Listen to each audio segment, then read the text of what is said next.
If you had a chance to sit down with a high-tech marketing executive with over 25 years experience spanning everything from startups to IPOs, what would you ask him? As for me, I'm curious as to the biggest challenges that he has noticed with the revenue growth, especially with the kinds of companies that he's with. Do those challenges have more to do with people and their attitudes within the company, or perhaps even culture? Or are there more specific things that he would point to? Our guest today is Darryl Praill. Sorry, did I get your last name correct? You nailed it. Excellent.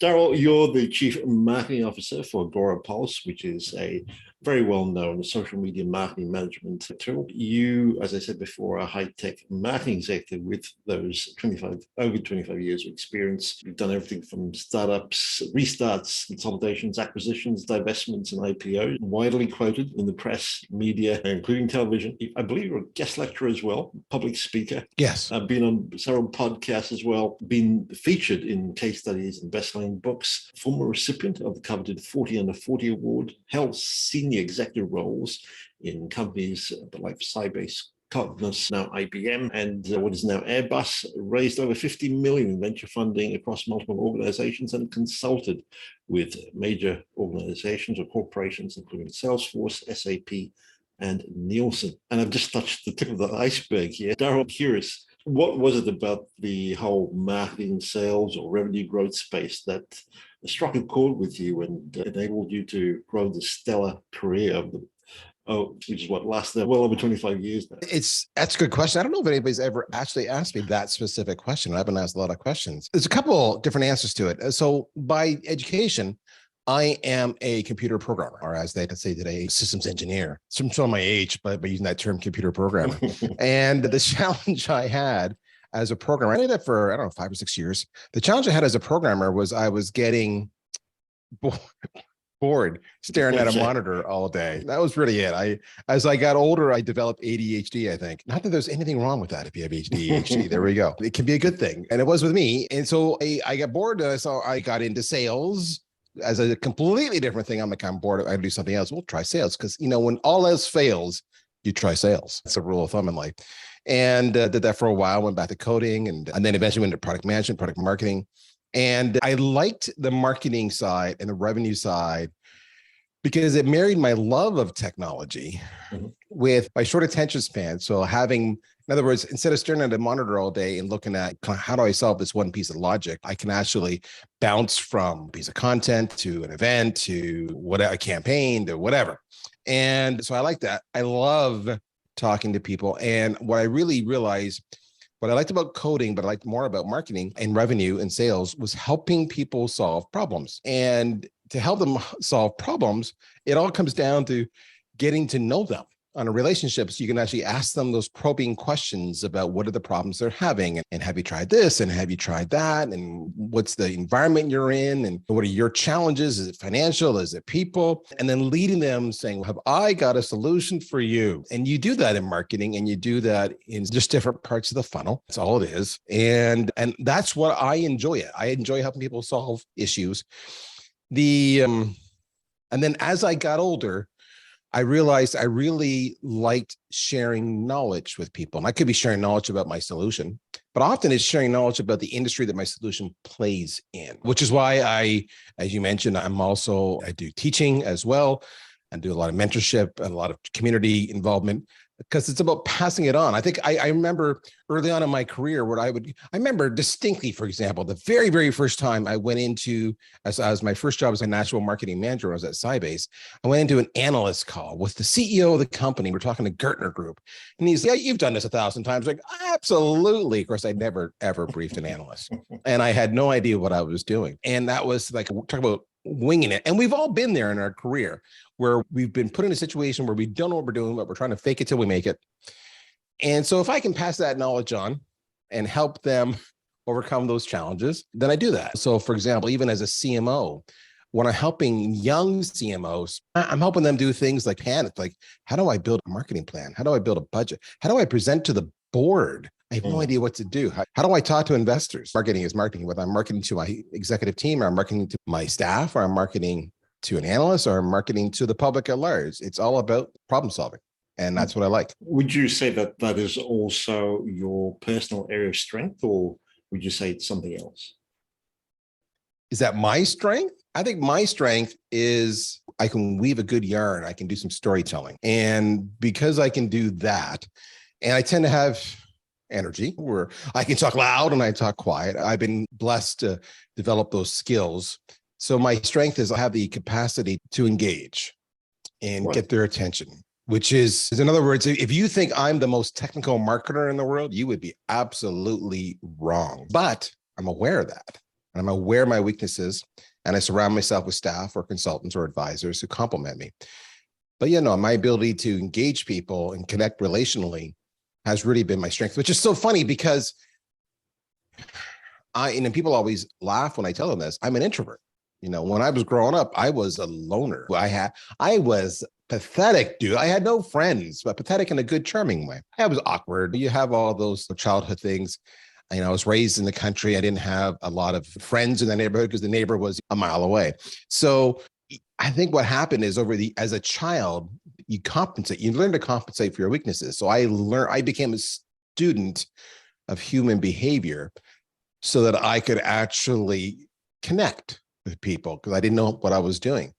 And it was in high school. I was grade 10. So maybe, what would that make me? Maybe 15 years old. When I finally realized that the trick to getting people to listen to you is to make them laugh. And when I started making my colleagues, my fellow students laugh, all of a sudden I became semi-popular and I had friends and I was invited to the various events. And so that was a skill set that through life or through good fortune, I managed to develop that has done well for me in the career path I've chosen. But it's amazing how everything in life, my friend, everything in life goes back to our childhood, good or bad. I'm also curious, in that area of strength, what would you say is something that businesses don't know, but should? Things that businesses don't know, but should? In that area of strength, in your area. Yeah. They don't know how to coach that. Let me tell you that one. They do not know how to coach those skills. It's funny because the one thing I tell marketers as a whole, and this goes back to your question, I said, the biggest skills you need to succeed in your career are not your technical skills. Obviously, that's like the cost of admission. You need to have those technical skills. You need to develop those skills, but those aren't the skills that'll get you in your career. The skills you need to have in your career are the soft skills. How to work with others, how to lead others, how to recognize signs that somebody's having a bad day and why they might be having a bad day. Is it because they're having a rough time at home? Are they in a domestic situation? Are they in a child care situation? Are they going through marital separation? Whatever it might be, are they having financial issues? Recognizing all those symptoms and what drives the behavior of people is huge. And then how to respond to that. Companies don't teach any of that. If you're lucky, you will get a personal coach, and that's rare. But if you're lucky, you'll get a personal coach. Your personal coach is going to teach you how to interact with other people to get what you want, how to lead people. But that is the exception. Companies don't do that. And if I look at my career and why I've been brought in over and over again, it always starts with the technical skills. Hey, can you create awareness? Can you drive leads? But it always, I close the deal every single time on the soft skills. We have a dysfunctional team. We have silos. The team has not been held accountable. The team is not communicating. All of those are considerations that the company never teaches you. And that's where they're falling down. And high performance organizations are good at that. And those who are not high performance organizations are not good at that. And you can really see that, especially in smaller companies, when you've got stronger leaders who overpower everybody else. They don't know how to deal with their leader. Or you can see that in companies that are, for example, maybe it's a software company, and they're excessively engineering driven, engineering centric. They don't recognize the balance. It's always about balance. And so, yeah, they don't teach the soft skills. They suck at that. That's a technical answer. They suck at that. And with being a CRO, there's a lot of discussion around the role of a CRO and what it takes to be successful today. Soft skills certainly would play a role, I would imagine, with just about any of those C-level positions, but more to it, given your experiences and observations. Is there more to it? Yes, there is more to it. Yeah. So for those who don't know, I've been head of sales and head of marketing multiple times in my career. Most recently, I was a CRO at a sales engagement company called VanillaSoft for 5 years. And then, there's a lot to being a CRO. Where do I start? So it partly goes back to soft skills again. This is where soft skills and leadership skills collide.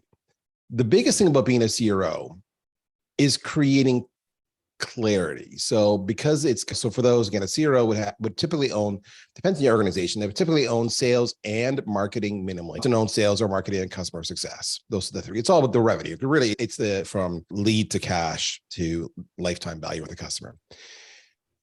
Where organizations break down, what a CRO is expected to do is come in and put in defined processes and methodologies that are repeatable and can scale. And that's where a lot of sales organizations, for a matter of fact, drop.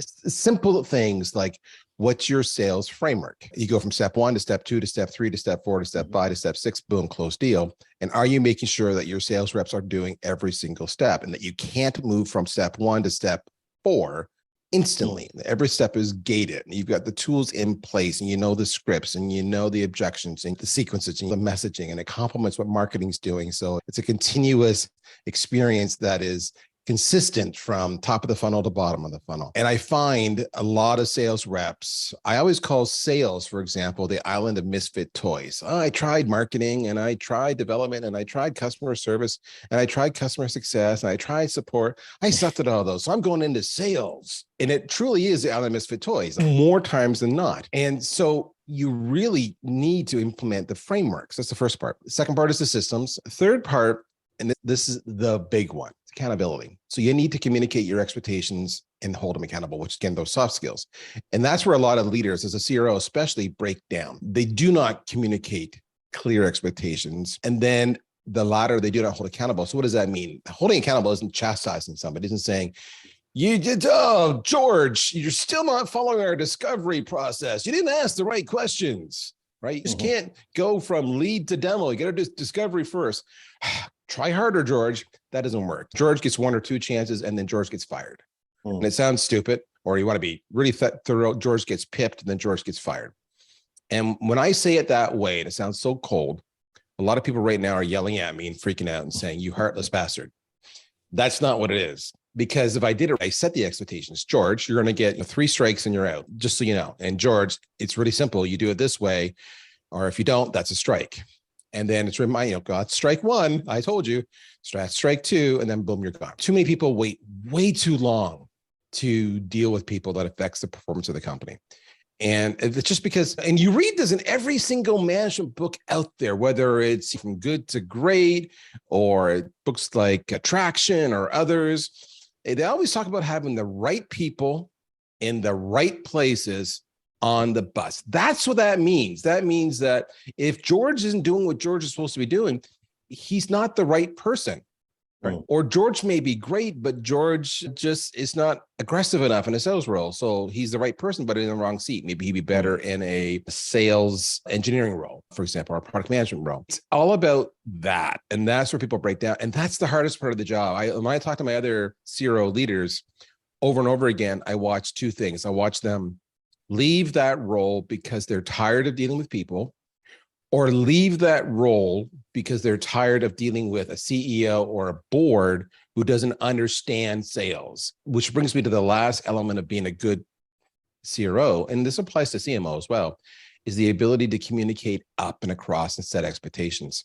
Too many people get so focused on, as a leader, speaking down into your organization that you forget to speak up, and you have to speak upwards and across. So there's no surprises. So if that means you're going to have a bad quarter, they should know that 3 months in advance. Since in the pipeline right now does not support a good quarter, we will do our best. We'll probably come in at 80%. We're tracking. We've got a game plan. So 3 months later, when it's like, yep, you missed your number, they've had 3 months to adapt and accept that. And they understand there's a plan and and you're working it. So those are the challenges of being a CRO. And so when you look back at it, what are their soft skills again? It's all about dealing with people, dealing up, down, across. It's all about dealing with people. Nothing to do with sales, systems, processes. But as a CRO, I'm not sitting there as often going back and say, let me tell you how you should have handled that objection. Might be, but often I've got trainers on staff for that or outside advisors. So it's people. And it's hard. People suck sometimes. Listening to what you were saying, I can't help but wonder if perhaps a perspective shift would help. And I was thinking in terms of actually being able, a CRO or any leader within the organization, having the ability to develop what I would call a relationship operating system, a well-defined relationship operating system with the organization that allows for those relationships, both internally and externally, to develop. I would completely agree with your systems and processes and things of that nature, but I often wonder if people have the ability to connect the specific tasks that they encourage their teams to be involved with and draw a correlation back to how it deepens relationships. So there's a lot of ways I can answer this. When you're managing any kind of team, there's 6 pieces of pie that we always think about. I shouldn't say we always. 6 pieces of pie that I think about, and then I know that a lot of the successful people think about. And this comes down to managing your team and communicating and getting buy-in. So it starts with what's the vision, right? So do you have a vision? Yeah. And is everybody on board with that vision? That vision could be very simple. We want to increase our market share by 5%, or we want to hit this revenue number, or we want to hit a number this week, and if everybody does that, we're going to have pizza, whatever it might. But there's a reason, there's a vision though.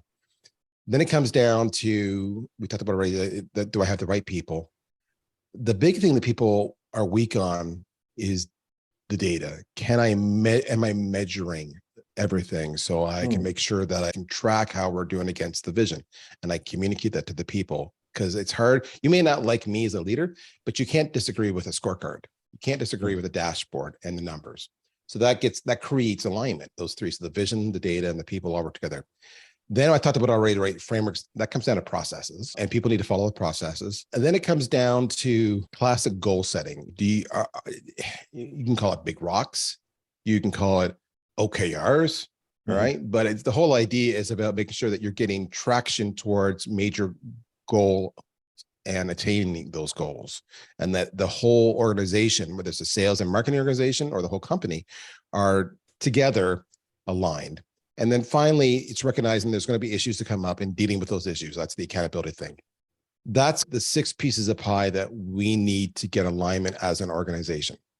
That's the operating system, if you will. If you can do that and actively communicate that, get buy-in, it makes everybody's life so much easier, because then there's no surprises. And then there is camaraderie. There is excitement over attaining it. And what's interesting about that, when you get enough, that when from good to great, they talk about the concept of the flywheel. And the idea is that when you start, there's not much momentum to that flywheel. It's barely moving, but as it gets going faster and faster, it gets its own momentum and just goes. And then, and with minimal effort from you. That's the same process here, which is when you do those 6 pieces of pie, the flywheel gets going faster and faster, and people get more and more excited, because then they're seeing the success. So the sales reps are getting bigger paychecks. Marketers are getting more awareness, getting more traction. Management sees that things are working and they just don't want to interfere. So they just avoid bugging you or bothering you. So I'm not sure I've answered your question per se, but those are the elements that you need to think about. And the issue is, if I say to you as a marketing leader or as a sales leader, we instantly go into the tactics. We go into, are you doing pay-per-click? How's your SEO? Yeah. What are your website visitors like? Or what's your sales framework that you use? Or what's your conversion rate? Is it 1 in 3? Is it 1 in 4? And they get caught up in the weeds. And those are all relevant. That's part of the data. That's part of the process. But you really need to help people be the author of their success by explaining to them what you're doing. One of the things I've seen work really well at this company I'm at right now, Agorapulse, that I've seen happen so rarely, is I see a corporate commitment to learning. So for example, since I've been here, and I've been here just over 6 months, we do a book a quarter as a company. So for this year, the CEO's whole goal was around just how to communicate with candor and respect. And so we've read multiple books. One was Radical The other one was by the author of Netflix. I can't remember the name of the book, but anyway, it was again about candor. And what's great is when you're doing, and then we would actually, Abraham has to read the book, and then we spend like a half day as a company going through the book and doing exercises, all virtually across the globe. And what's amazing is when you do that, a couple of things happen. One, you start to define a shared vocabulary based on these books and based on the processes that you're adopting. Two, you get to hold each other accountable, because you can say, I need to have a hard conversation with you, and I'm only doing this. I'm trying to adopt what we've just learned in radical candor. I'm going to do, it's going to be harsh, but it's going to be honest, and it's going to be said with love, but it's got to be said. Okay, that's what we're all doing. And what's amazing is when you start doing that from the top down, dramatic things happen. And that's where you see a lot of companies are dysfunctional, is that you'll have the individual organization, sales, marketing, support, engineering, and they're run completely different based on the leadership they have, as opposed to being aligned. And hats off to my CEO here, Arnaud. And he was one of the reasons I came to the company, because I thought, here's a guy who gets leadership. And what's so funny about Emmerich, when you talk to him, he would say to you, he said this to me, he goes, Darryl, 10 years ago, I sucked as a leader. I was an asshole. I was an idiot. He goes, but I hired a lot of people to coach me. I spent a lot of money to coach me so that I could be a better leader to you and everybody else here at the company. And he goes, it was that investment in myself that made me better. So I know I've rambled on your question here. I apologize, but maybe there's a nugget in there. There are plenty of nuggets in there. I would take away buy-in and communication as being the two things that probably get glossed over quite a bit in many organizations. I'd be interested. Not only do they get glossed over, not only do they get glossed over, you're 1,000% correct, is we all communicate differently. Some of us hate conflict. Yeah. Some of us are loud. It's funny, when I talk to my wife sometimes, I'll pick on her as an example. I'll get all excited and she'll say, stop yelling at me. And I'm like, I'm not yelling. I'm not even close to yelling. I'm just excited. You're yelling at me. I'm like, that's your issue, because I'm not yelling, right? And the reality is it's partly my issue and partly her issue.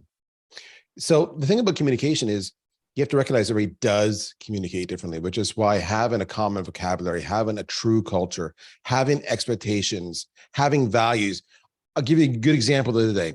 The other day, we had an employee in our organization that we just promoted. And we'd interviewed them, and they'd been with the company for a while. Yep, they're ready for this position. There's more additional leadership. And then, their first big project, they started dropping the ball hard. And myself and another leader of the company had a conversation with them. And we were trying to be radically candid in a supportive, loving way, but accountable way. And they just got so defensive with us. And of course, you have to sit back and say, why are they being defensive? Are they just not willing to be accountable? Or is it there's something else that's going on there? But we thought about it because it was bugging us, and they had an important role, and we wanted them to be successful, and we just promoted them. And then we went back, both of us separately, my colleague and I, without talking to each other, went back and looked at our company values. So we have a value statement. What do we value? I think we have 6 core values. And we realized that, we did everything that were supportive of the values. This person was not supporting the values with their response. So when we had another conversation with them, we brought that up. We said, we taught you on day one when we onboarded you, here are the values of the company: honesty, respect, etc., transparency. We're doing this and you're not accepting it. What's going on? Again, that's the accountability thing. When you set expectations up front, what are the values? How do you communicate? So much heartache goes away. And when you're dealing with in high tech, especially, where it's a bunch of really smart people who could work anywhere, they're in demand, and they know they're in demand. They know they can get a job tomorrow, and they can leave you if they don't like you. That becomes the essence of every successful organization. So it's amazing. The things I interview for now, and I'm looking for a job, and the questions I ask: do you have company values? What's your culture? Help me understand your culture. Are things I never asked for when I was younger. Because when I was younger, I was like, how much does it pay? So at the end, you realize your paycheck is a byproduct of how successful you are, and how successful you are is a byproduct of the environment that you're allowed to play in. So again, people suck at putting in soft skills, but when you do that, when you invest in that, everybody's life gets easier. And the thing here at the end is, I've seen this happen over and over again. For companies that haven't done that, it can start with one team. It can start with the marketing team. It can start with the sales team, and people will take note and go, my God, they're high performing. What did you do, Darryl? And then can we bring that to the rest of the company? So if you're listening to this, you could be the instrument of change if you're in a dysfunctional team or organization right now. Mm-hmm. So run with it. I like you mentioning accountability, but I'm also curious, is there something to be said for building the psychological safety in our conversations with other people? Oh my gosh. Yes. So I'm torn. So the answer is overwhelmingly yes. They need to know that that they will be safe if they share what's really on their mind. Darryl, I know you're my boss, but you're really making me angry. You really hurt my feelings. If they know they can say that and I'm not going to freak out on them. I'm going to listen to them. I'm going to try to get to the bottom of the root cause of what I've done or the situation that's led to that. Then they will stay. They will be loyal. They will bring people to the company, and they will be high performers because they know they are not vulnerable. They're not at risk. So the psychology is massive. The challenge you have with creating a psychologically safe space for them is earning their trust. That's the challenge. And that comes back. I'm sounding like a broken record today. I know I am. I'm apologizing, but that comes back to the soft skills I mentioned early on. Recognizing what are the root cause, why are they behaving that way? Again, it's a problem on the home front, childhood issues, they've been burned at a previous job, whatever it might be. So the psychology is massive. The psychology is so huge and no one talks about it. But you and I both know, how many times have any of us been in a situation where we're having conflict with our boss and someone says to us, you need to tell them what's on your mind. And our response is, they're not going to listen. They're not going to listen. They're going to say it's my fault, or they're just not going to see it. That's that psychology where I've already prejudged the outcome and therefore not going to change or adapt or try. And then the problem is with that, this is the big one, is that then I underperform because I'm trying to protect myself. I'm trying to focus my energies on pleasing them to not upset them or not to get myself at risk, not to make myself a target, as opposed to doing what's right for the job. And then I tend to stay in that job for 6 months, a year, 2 years, 3 years, 5 years, longer than I should, just because it's scary. And I don't want to, I know what's more scary, the unhealthy environment I'm working in now, or looking for a new job and starting all over again and possibly failing. The devil versus the devil you don't know. So the psychology is like so massive. One of the easiest ways to understand, though, where you have issues, which are often based on the psychology, is not only just talking to your employee on a regular basis and actually talking to them, right? But a classic trick of doing a skip interview. Now, if those who don't know what a skip interview is, a skip interview is just where you skip a level. So let's say you worked for me. I would skip you and go to your employee. And I would say, how are you doing? And how's your environment? How's it like working with your boss? And what's amazing is the person underneath you will often see behaviors about you or tendencies that I, as your boss, don't see because I'm too busy. Yeah. So by getting multiple aspects of a person, how people interact with you, me as a boss, your employee, maybe your colleague, I start to get a better idea of your psychological health. And then I start to better understand how to engage with you. But again, I ask you this, have you ever been in a company where people have said to you, we're going to make you do skip interviews because of this? Companies rarely do that, but it's such an easy thing to do. And when you hear it, you're like, I should be doing that anyway. Because what if my employee is great to me, gives me that wonderful, just manages me like a dream. I think they're an awesome employee, but the reality is they are themselves the world's worst boss. If I don't do that skip interview, I'll never know if I have trouble in my organization a couple levels down. So psychology, so massive. And I will go as far as saying most HR organizations are very weak at managing that as well. They have no idea how to manage that. Alongside that, I'm also thinking an understanding of people's motivations. I know you touched upon psychology and certainly getting to know them, but motivations for particular roles, more often than not in most companies, people get promoted simply because they're a star performer, be it in sales or some other that they may hold, and therefore get bumped up to manager or VP or whatever it is. But their motivations for taking that role may be very different to the ones that the organization itself are looking for. How would you separate the wheat from the chaff, so to speak, in terms of people's motivations and making sure there's alignment with what you're expecting from that individual? Okay. By the way, for everybody listening to this and watching this, isn't he doing an amazing job asking awesome questions? And I say that with all sincerity because he's listening to me. He goes, and he's been multiple times. He said, that's a really good answer. But what I'm really asking you is this. I love it. It's awesome. So the motivation side. So I'll remind folks of an obvious statement to set the stage. If you ask, and this is done over and over again, what's your reason for taking a job? And that could be the same as for taking a position, right? Even if you're already within a company, you're going to be promoted up. Salary is rarely number one. In fact, in most cases, salary is number 3, 4, or 5, right? Which says number 1 or number 2 is a different reason. That's their motivation. I'm going to give you a really contrite answer. It's as simple as asking them, what is your motivation? Okay. I know it sounds stupid, but it's as simple as asking them, assuming salary is not an issue, why do you want this job? What about this job will make you happy? And what about this job makes you interested in it? What do you want?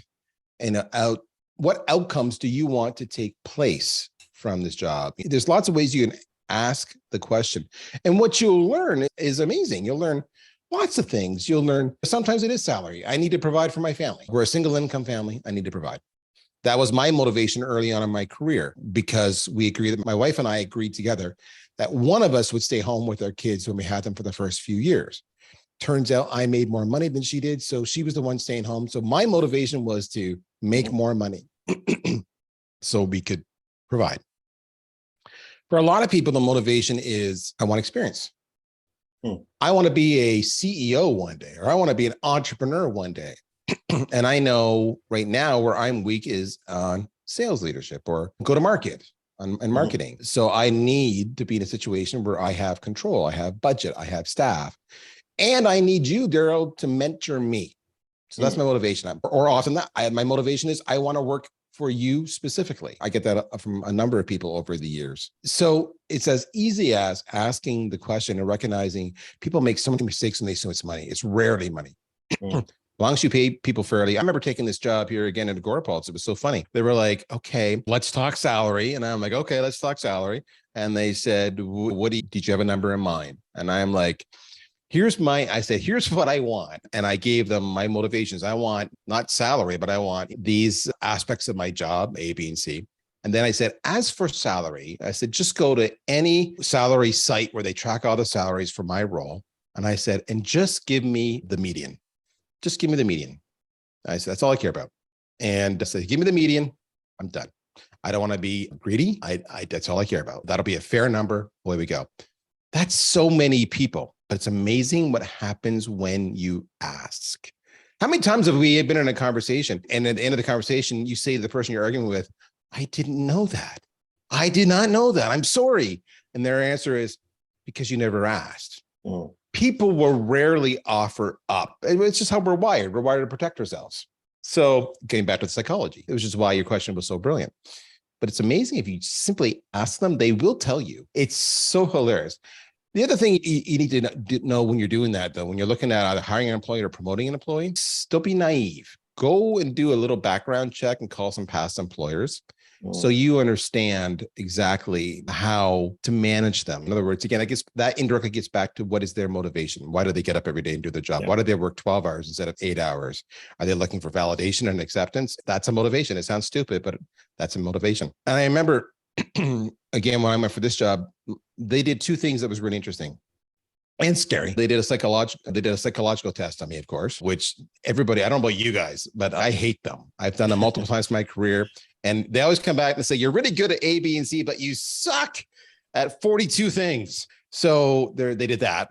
And then they went back more than 20 years. I gave them references, and then they went back secretly more than 2 decades on me. And when I had talked to my CEO about that, because it's going to happen no matter what, I asked him the question. I said, why are you doing the psych test? I'm fine with you doing it, but what's your motivation? Why are you doing it? And his answer blew me away. I loved it. His answer was, oh, Darryl, are you thinking that this psych test is going to dictate whether you get the job or not? No, we're already going to offer you the job. This psych test and these background checks, they're just so I know how to manage you. They're just so I know what behavior to expect from you. I know how you're motivated. They're so I understand what drives you. They're so I understand how to respond to you when we get in times of stress or what have you. He goes, that's all this is about. And I loved that because I thought that's great. He wants to know how to manage me. And part of that is not my motivation. So if you listen to everything we've talked about so far, none of this has been hard. You think about it. None of this has been hard. These conversations we're having right now are conversations we would have with loved ones in our life. I would say to my wife, "Oh, you want to do that? You want to go and do something this weekend? Yeah, I want to go do this. Why?" In other words, that's a coy way of saying, what's your motivation? What do you want to get out of this? Which could lead to she's feeling stressed or she's feeling tired or she's feeling bored, which is another conversation. Why are you feeling that way? But these are conversations we have actively today with people we should be having actively today with people we love in our lives. It's the same questions we should be having with your staff and with your colleagues. You nailed it. It's the psychology, it's the motivation, soft skills. Didn't I say it's all soft skills? You're nailing it. Just one other thought before we wrap things up. Talked about the psych test that you did while joining Agorapulse and other interviews as well, and them doing a background check. But I had this thought that certainly could be one aspect of understanding your motivations and your character and personality. Is there something to be said about getting folk into experiences and monitoring or watching them through those experiences to get a better read on how they respond to different scenarios, circumstances? I love that question. So the answer is overwhelmingly yes, but let me explain why it's an overwhelming yes. So I'm going to use one of my employees on my team. We'll give him a fictitious name. We'll call him Paul. That is not his real name. Paul and I have worked together at 3 jobs. Paul is 20 plus years younger than me. And when I found Paul in the first job, he was a young lad who I thought was a smart cookie, but he was a young lad. But I thought he could have something. So in the second job, I hired him. And quickly I could discern that this guy had the potential to be a CMO. I could see a lot of myself in him. And he had, at the time, he'd stated aspirations for that. But of course, when you're young, saying that, you don't really have any idea what the role entails. It's something you want. And so what I have done over the years is I've said to him, okay, so you want to be a CMO. And that's no different than saying, okay, so you want to be a leader or you want to have this role. In his case, you want to be a CMO one day. Yes. Okay. A CMO has to do all the following skills and have the following skills, have the following experiences. So I'm going to force you over several years into these experiences. Now you need to understand, Paul is an introvert like me. Paul is more introverted than me. Paul is probably a teeny bit on the spectrum. He's so smart, which means he has weaknesses because of that. He maybe doesn't always read social cues as best as he could. Paul doesn't like attention. Paul is not going to be a public speaker. Paul doesn't like conflict. But you want to be a CMO. Everything I just said to you goes with being a CMO.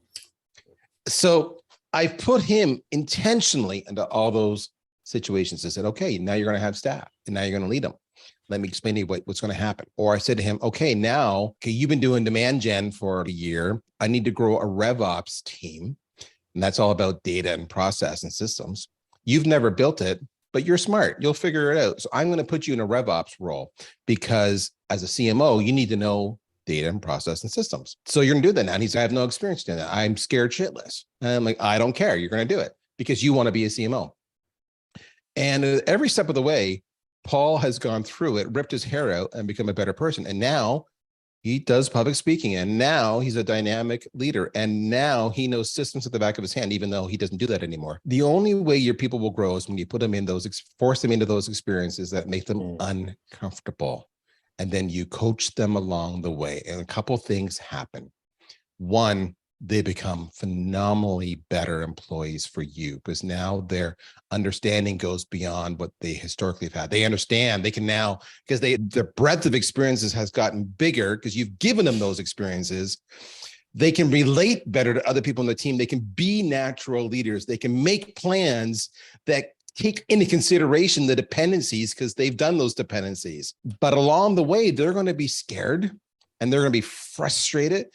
And you need to make it safe for them, that psychology thing, to come back to you and say, I don't know what to do here. In other words, you're in it together. So when you're giving somebody experiences, you got to say to them, you got to set expectations. Again, I can't hold them accountable. This is what's going to happen. I think you have the raw skills to do it.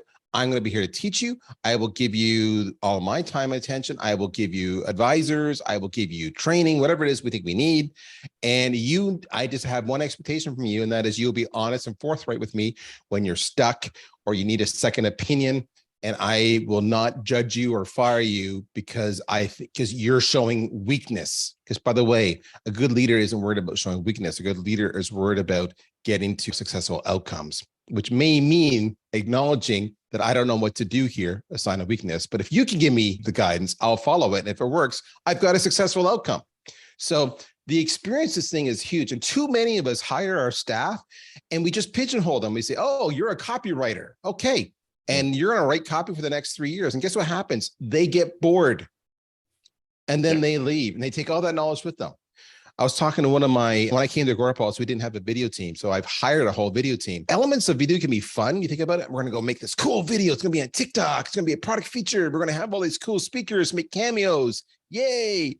And then parts of video can be boring as hell. I'm going to take this podcast, I'm going to edit it up into 2 or 3 30-second sound bites to share on social media. And I'm going to do the 8 hours a day. That's the boring part. I have a senior video person and a junior video person. I said to my senior video person yesterday, who's doing all the fun videos, what have you been doing recently to the junior video person to challenge them and grow them and give them new experiences? That's literally the conversation I had with him yesterday. And his answer was like, yeah, I know I'm going to do it in December. We're busy right now with this issue. I said, have you communicated that there will be new experiences on the horizon so they will stay? Have you consulted with them to say what experiences they want to get to grow their resume, to grow their skill sets? Yep, that's part of the conversation we're having next week. Great. Okay. New experiences are what makes us get up in the morning. We're all creatures of habit. But we need to be challenged. We need to be pushed. And we are happier when we get through it and have those skill sets. And it's incumbent upon every single leader to do that. I love that you asked that question. Can you tell how I'm passionate with this one, brother? That was a good question. No worries, appreciate it. I know we've talked for a fair bit and explored at least a few facets around revenue growth. But to wrap things up, would you say that there are perhaps an issue or two around revenue growth that probably doesn't get much airtime, that we haven't quite covered as yet, but should? If so, what would they be? Revenue growth is like the bane of my existence. It's the one thing every time across the years that I just, you see me exhale and just my shoulders slump. So obviously revenue growth is why we do this in the first place. That's the number one reason. Why do investors spend money in companies? Because they want the company to grow. That means revenue. So that then the value of the stock goes up, the shares go up, we can sell it, we can go IPO, and the investors get a nice return on their money. And by the way, that's why they do it. And that's why you're employed. So your number one reason for no matter what you're doing, copywriting, you're doing SEO, you're an evangelist, you're doing all of that so we can have revenue growth. That's the thing that most marketers do not understand. And I'll say to them over and over again, so you're making that piece of content. Yep. Okay, how does that content going to help us meet our Q4 sales targets? And they look at you with a blank face, right? I see this especially in social media. Okay, you're doing all these social media posts and you come to me and you say, oh, we got all these likes and all these shares and all these comments. Isn't this amazing? It's blowing up. It's interesting. How will that post help me drive my Q4 revenue numbers? And they look at you with a blank face. And I say, if we're not driving revenue, then it doesn't matter how many likes or shares we have on a social media post. Just like it doesn't matter how many website visitors I have if it doesn't result in new business. So the challenge with revenue growth is a couple things. Usually, in many companies, revenue growth is dictated by the board pressuring the CEO because they want to hit they want the valuation of the company to hit a certain number so they can cash out. So it's a very self-serving target that's being set. That's often not based on reality. It's based on what some other companies do. And that's what you'll see often all the time as well. Your competitor A and competitor B are hitting those revenue growth targets. Why aren't you? Vendor A had a $250 million investment and vendor B had $300 million investment. And we've had a $10 million investment. We just can't invest and grow like they can. So the challenge with revenue growth is making sure that you're looking at realistic numbers based on achievable common sense metrics. That's the first part. If you don't have alignment on that, it's a dysfunctional company. You should look for your next job with all sincerity, because it's going to rip the company apart.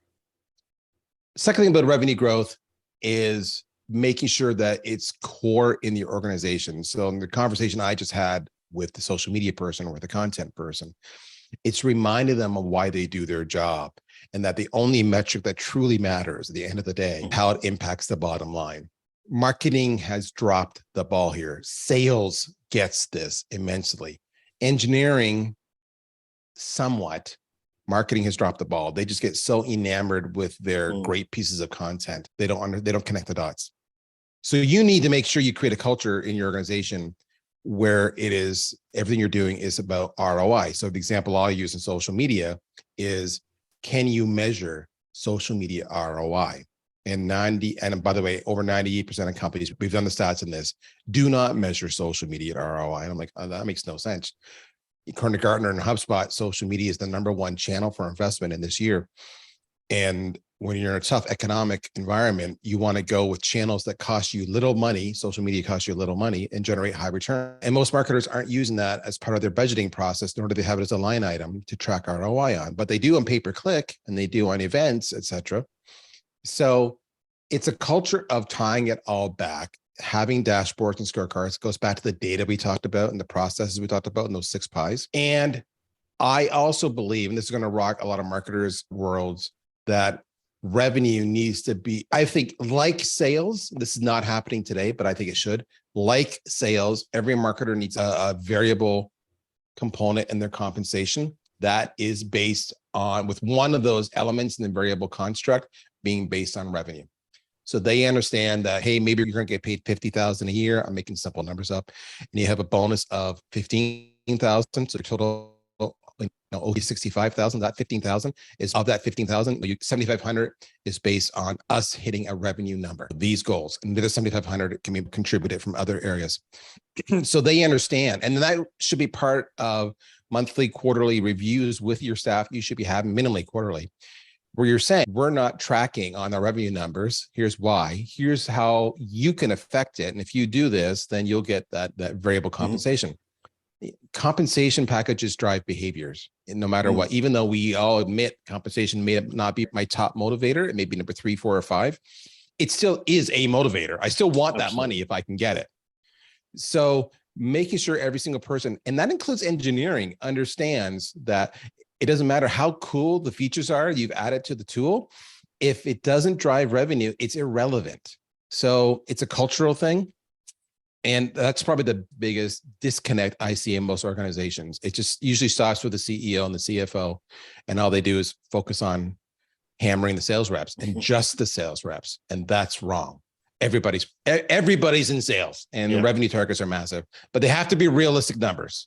They truly have to be. And the last thing about revenue, and I bring this up only because of the marketplace we're in now, is when your forecast missed the mark, and so many people are in this situation right now. What you're seeing with our current economy is our revenue targets are being missed because the economy is causing people to hold off on making new investments or making sales cycles longer.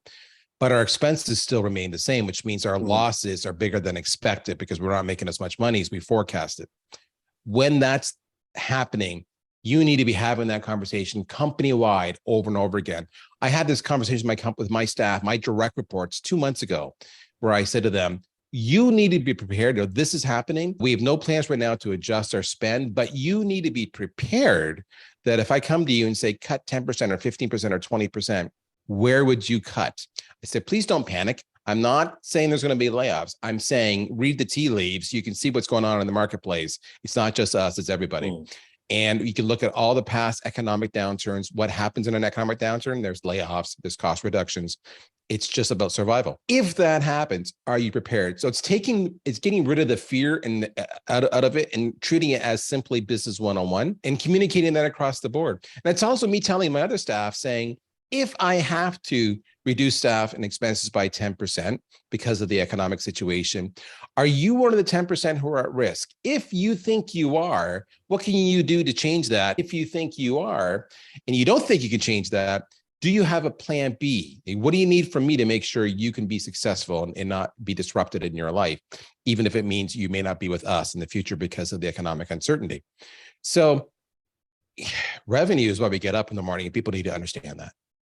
But once you do that, it's not scary. Once you make that happen, it's just another reason. It's why you have a job. It's just, they understand it. But again, it's a soft skill. Have you talked about soft skills? It's a soft skill.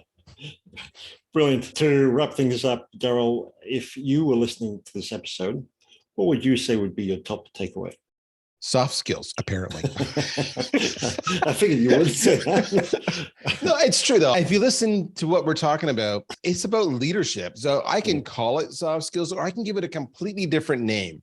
I can say it's just about being really honest and transparent with your colleagues, whether they work for you or alongside you, or they're your bosses. Soft skills are just about having honest, candid conversations and being mature enough to have those conversations without hyperventilating and thinking about what does this mean to you? All right. So call it soft skills, call it communication, call it candor, but that's what it's all about. It truly does come down to leading by example.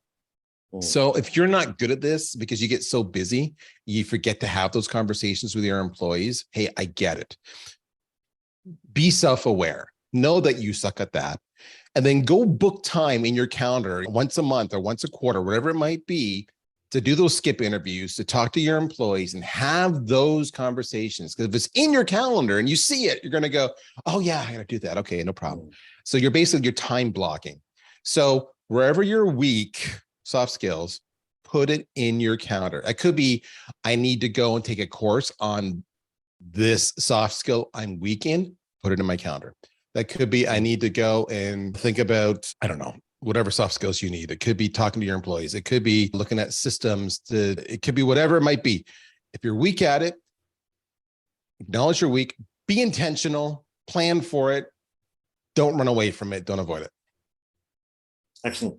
And if listeners are curious and wanted to find out more or connect with you, where would you recommend they head to? LinkedIn, nice and easy. I'm there all the time. Although I will admit that sometimes it takes me a day or two to respond to messages. Just be patient, folks. I get a lot of LinkedIns. No worries. We'll include links to that in the show notes. Darryl, thank you so much for doing this so early in the morning. Really appreciate it. Oh, it's been fantastic. I love the conversation. I'm awake and alert. Now I can go practice my soft skills.